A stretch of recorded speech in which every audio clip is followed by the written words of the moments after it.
Game 162 in the A's franchise is here as the Season 1 finale takes place in Seattle against the Seattle Mariners. You can see we're 52-109. The Mariners are a team that have already clinched a wild card, and they're out throwing Logan Gilbert here on the mound. As the first at-bat of the day for Logan Gilbert against Tony Kemp in a 1-2 count. Kemp sits here and looks at strike 3 at the bottom of the zone. Go on now, Lawrence Butler. He ends up popping up to, I think that's J.P. Crawford playing short for out number 2. And I think at this moment I take a look at the A's lineup. You can see our lineups are slightly different with the call-ups and everything. Meadows will be DHing. McKinney's in right with Bo Karlik in left. And then just a reorder. I don't know how different it is from the last episode, but a 3-2 count for Austin Meadows, our new face in A's baseball. Gilbert with the pitch hangs a curveball or a circle change right over the middle. We just can't connect with the ball. For us on the mound today, we have Cole Irvin, who has been our best pitcher all year.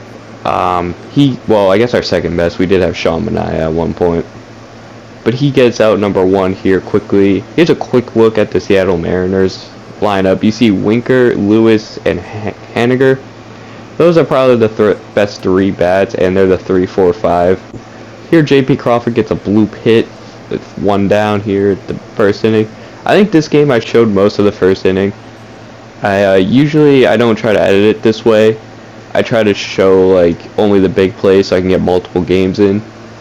But for this one, there's only going to be 1 game because it's the end of the year. We get a ground ball there from Jesse Winker. And then 2 outs, we get a ground ball to Jaloff on Kyle Lewis, but Jaloff throws the ball away. So now Haniger, who's the best hitter on this team, gets a chance. He grounds out to Jaloff, and this time Jaloff will be calm and make the play.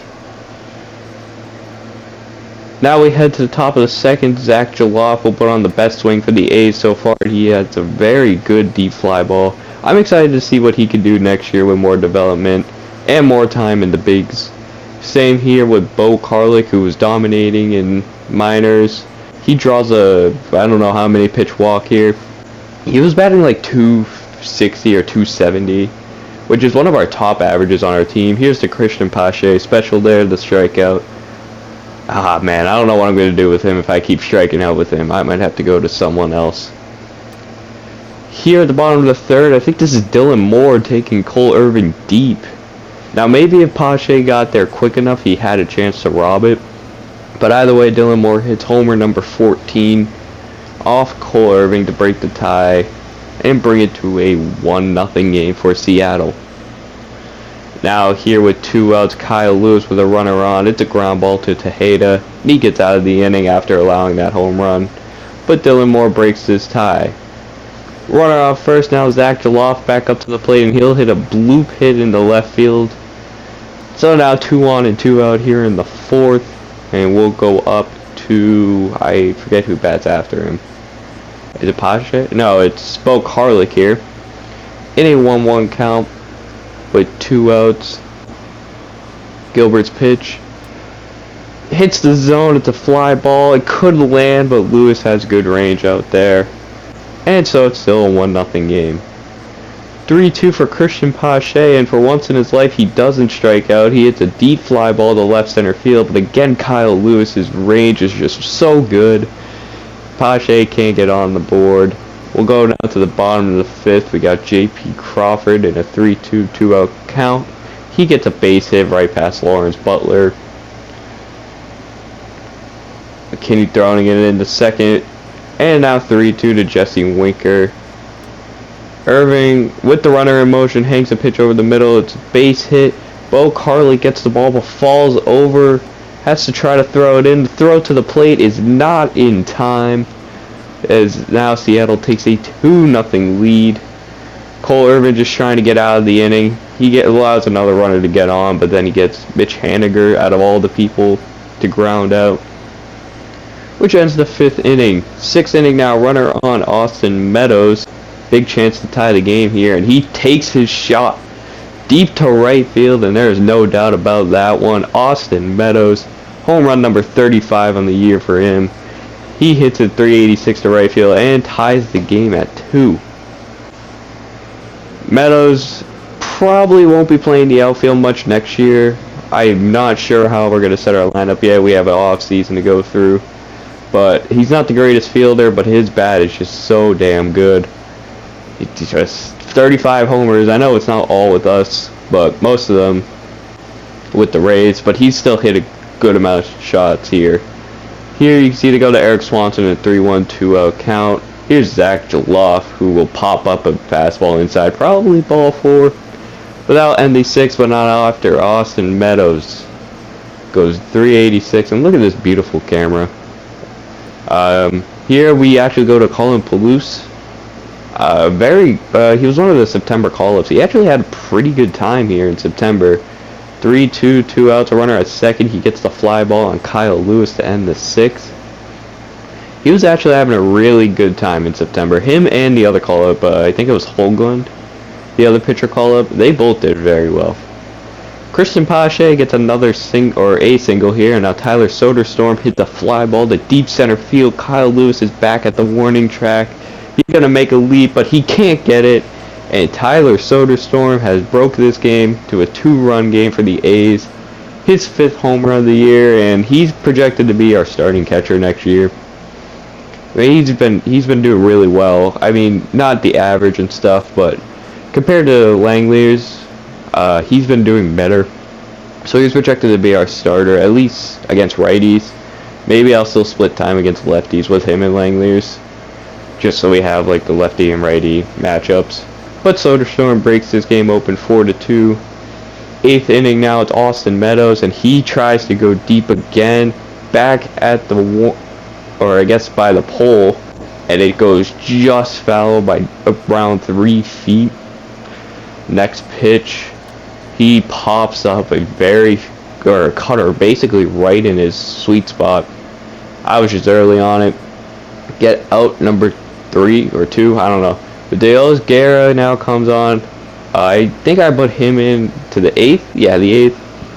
And his first batter, he gets a 3-2 count, and Kyle Lewis goes deep to left field. Bo Karlik makes an attempt, but there's no chance of getting that. That's Kyle Lewis's, I believe, 31st homer of the year.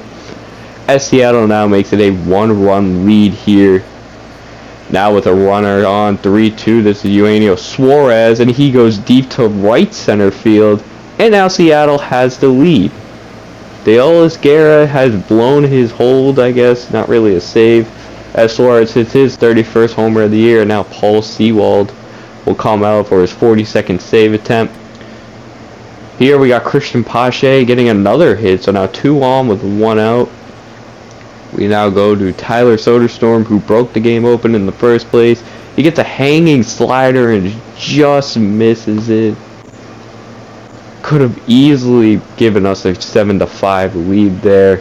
Next pitch, he fouls off a fastball high. I guess I just showed this whole ass at bat. So 2 very good pitches that Soderstrom just misses, which is unfortunate. Here he gets the strikeout on the 2-seam away. So 2 outs now, and then Anderson Tejeda in a 1-2 count. Not really the guy I want to be up in a situation like this when we're trying to make a comeback. He pops up a fastball high. Could possibly bet on a error, but Suarez catches it.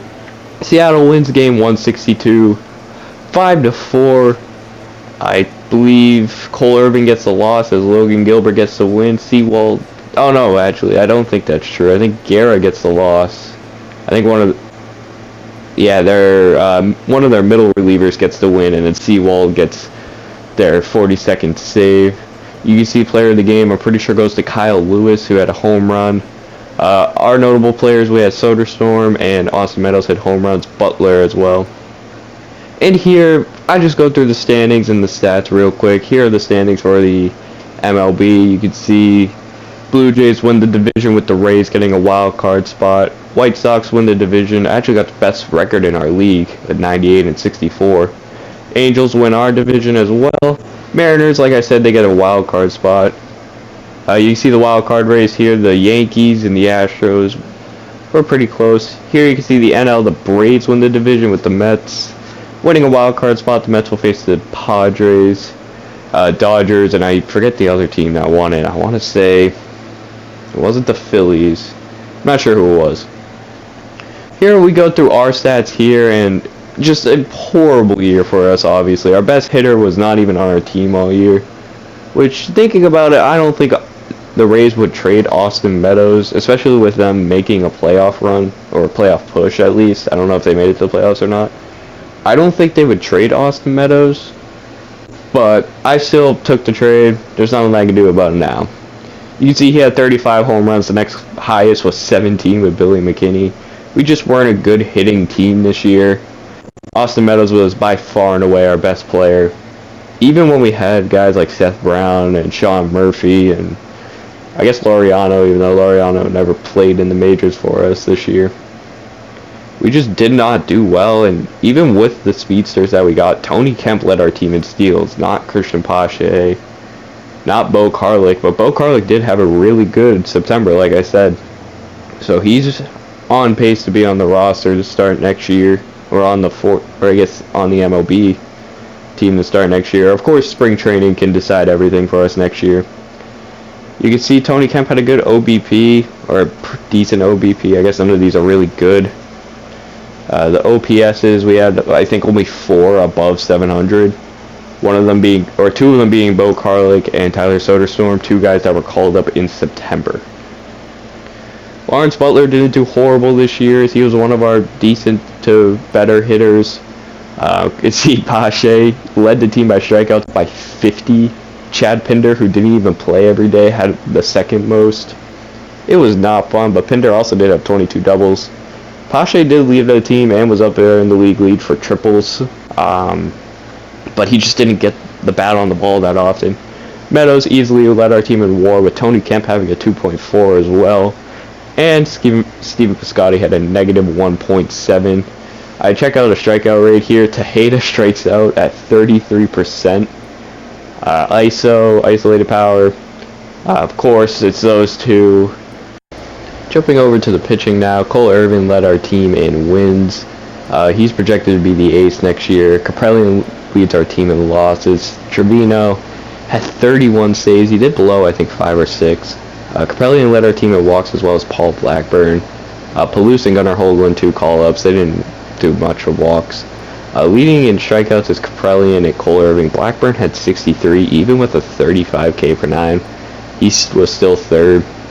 Brian Matta had the worst ERA on our team with Jose Alvarado, who didn't really pitch much this year. He had a low one, and Gunnar Hoagland, a call-up, had a sub-2 ERA, and I think it was 20 or 30 innings pitched. Cole Irvin was the only starter that started every game he played in. Alvarado had the best win percentage. Palouse had a 0. Quality starts was Cole Irvin. Complete games was Cole Irvin. Blown saves, Kolarek had 9. Trevino had 6. Pruitt had 5. Guerra had, I think that's at 3. Pruitt also led our team in holds, so our earned runs. Cole Irvin led our team with 89, and Kaprelian with 82. Home runs allowed, Cole Irvin and Kaprelian, of course. Brian Matta allowed 15. Best WAR was obviously Cole Irvin, and the lowest was Brian Matta, with the highest K/9 being Lou Trevino and lowest being Blackburn. Walks being Alvarado, and then lowest being Cole Irvin. Brian Matta led the team in home runs per 9. Alvarado did not. Here we simulate to the postseason, and we have a 52 and a 110 record to end the year. You can see the playoff tree here. We got Seattle and Tampa in the wild card. Winner faces Chicago, as well as Dodgers and Mets. Winner face, I think it's, I forget, I want to say it was some team, but I don't remember. Here I looked through the league leads, and you can see the Angels had 3 of the 5 top 5 average hitters in the American League. The Angels were just amazing this year, and going into this playoff run, they were my favorite to win it.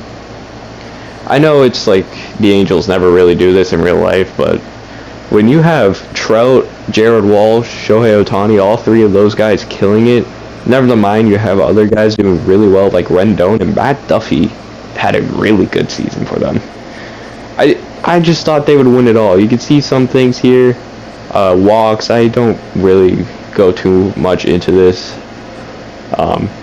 See, OPS, it was Shohei. Here on the pitching side, Gosman. Shohei had the least amount of losses as well. He's probably going to win MVP again. Garrett Whitlock had saves. ERA, the lowest one was Shohei Ohtani. Man, he just had a great year. Home runs allowed, Severino was number 1, and then Paul Blackburn was actually 2 on that list with only 13. He had a great year again, but I think next year he's going to go back to the pen, hopefully. I did already do like the off season and stuff, which I just gotta edit, and I'm gonna voice over for this first off season. I was gonna do a live series or a live commentary of it, but I think it was just at the time I had nothing else going on, and then I was like, you know, I might as well just record it, and I'll talk over all my moves and stuff during the off season episode. So that will probably be out next. You see I quickly go through the NL leaders. We're the AL team. I'm not going to worry about the NL team that often. Eventually, once we stop going through the stats, I'll simulate through the playoffs, and then we'll check the awards. But then after that, we'll be on to season number 2. Like I said, I already did the off season, so I'll just have to edit that real quick. I'll probably have that either tomorrow or the next day. I'll work on it today/tomorrow. See, Sean Manaea actually was at top there. I forget what stat that was, but he was doing really well this year for the Cardinals. The Cardinals didn't make it, though, so the trade didn't really help them out too much. And you can see now we jump over. I actually quickly look at the top 50 prospects. It updated, so I might as well show them. You see Soderstrom a top 5 prospect in the MLB right now. We got I think we have a few other prospects, I'm not sure. I'll go through the list real quick here.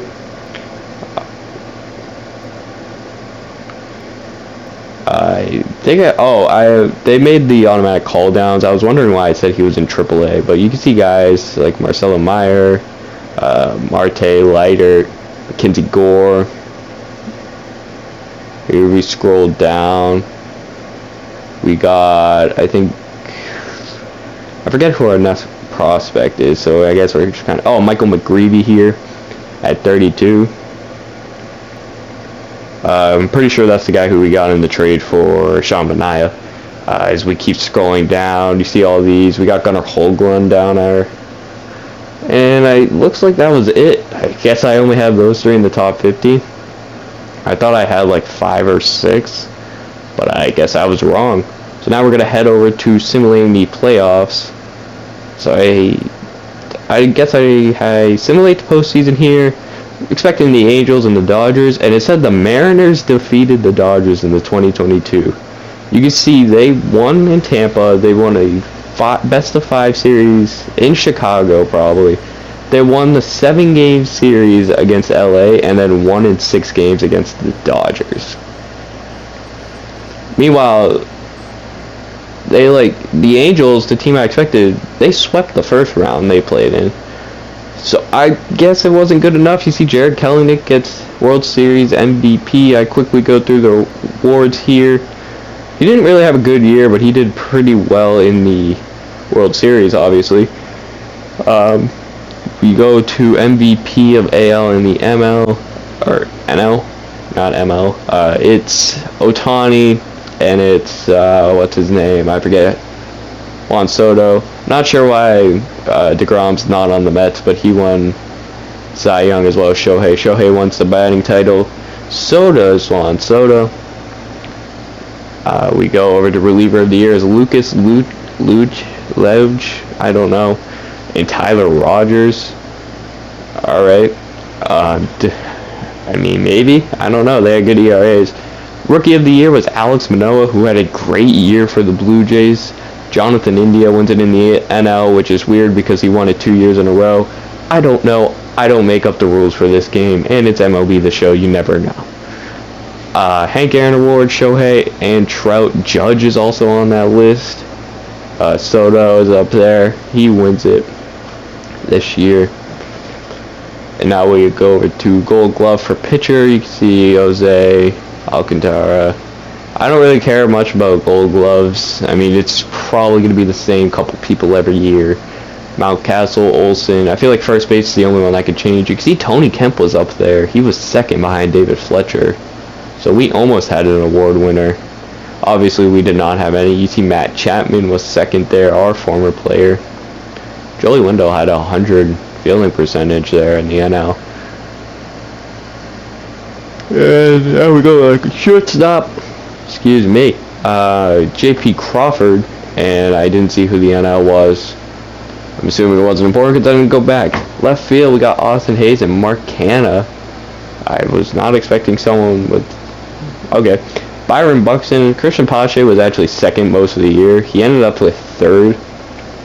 But Buxton just did perfect in the outfield, so there's nothing you can do about it. Right field, we got Judge, and I forget who the other guy was. I think it was Adam Duvall. Silver Slugger for DH is Rafael Devers. For some reason, they don't update it in this game, so the Universal DH is on, but in the NL, they'll still say that pitching is a Gold Glove or a Silver Slug, but a pitcher can't win it anymore because the Universal DH is on. I don't know. You can see the guys that won it: Freddie Freeman and Jared Walsh at first base. Catcher, I forget who was it in the NL, but it was Salvi in the AL. Cronenworth and Brandon Lowe winning at second place. Jose Ramirez and Austin Riley winning at third base.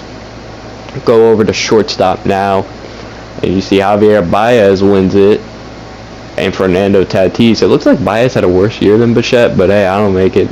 You got Soto and Haniger in left. You got Jordan and Acuna, I'm assuming in right, and then Trout and Harper win it. Kelenic wins postseason MVP for the AL. As for the NL, it will be Mookie Betts. But guys, thank you all for watching. Next episode will be the off season. And until next time, I'll talk to you all later.